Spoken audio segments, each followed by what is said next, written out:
There are reports that Elon Musk has already had a chip implanted in the human brain in the USA. What do you think of that?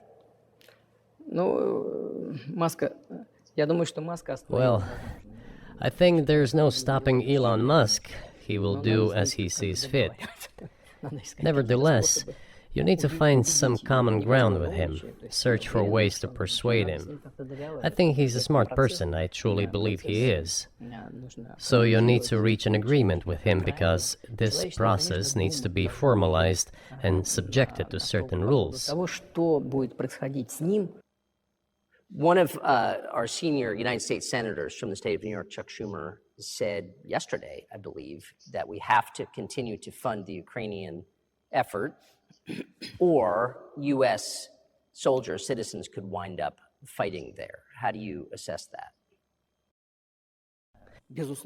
Well, if somebody has the desire to send regular troops, that would certainly bring humanity to the brink of very serious global conflict. This is obvious. Do the United States need this?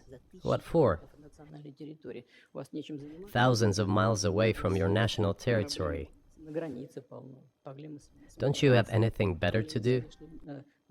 You have issues on the border, issues with migration, issues with the national debt, more than $33 trillion. You have nothing better to do, so you should fight in Ukraine? Wouldn't it be better to negotiate with Russia? Make an agreement, already understanding the situation that is developing today, realizing that Russia will fight for its interests to the end? So I just want to make sure I'm not misunderstanding what you're saying. I don't think that I am. I think you're saying you want a negotiated settlement to what's happening in Ukraine.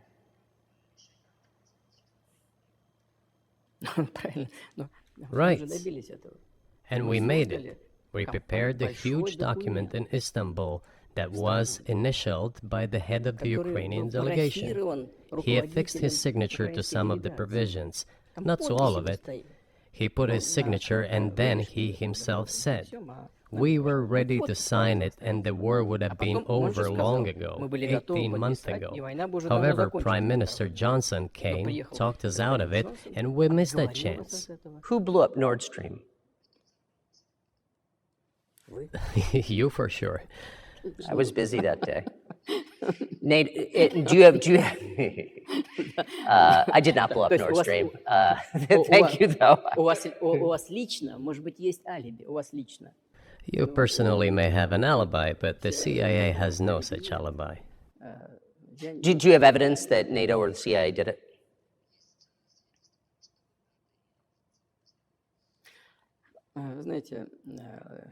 You know, I won't get into details, but people always say in such cases, look for someone who is interested. But in this case, we should not only look for someone who is interested, but also for someone who has capabilities. I just got to ask you one last question, and that's about someone who's very famous in the United States, probably not here, Evan Gershkovich, who's the Wall Street Journal reporter.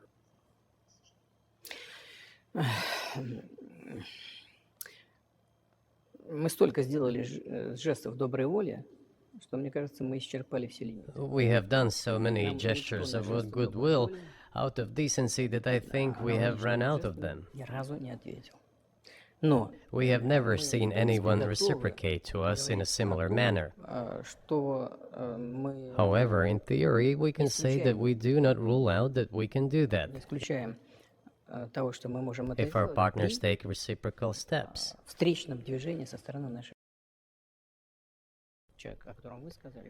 I do not rule out that the person you refer to, Mr. Gershkovich, may return to his motherland.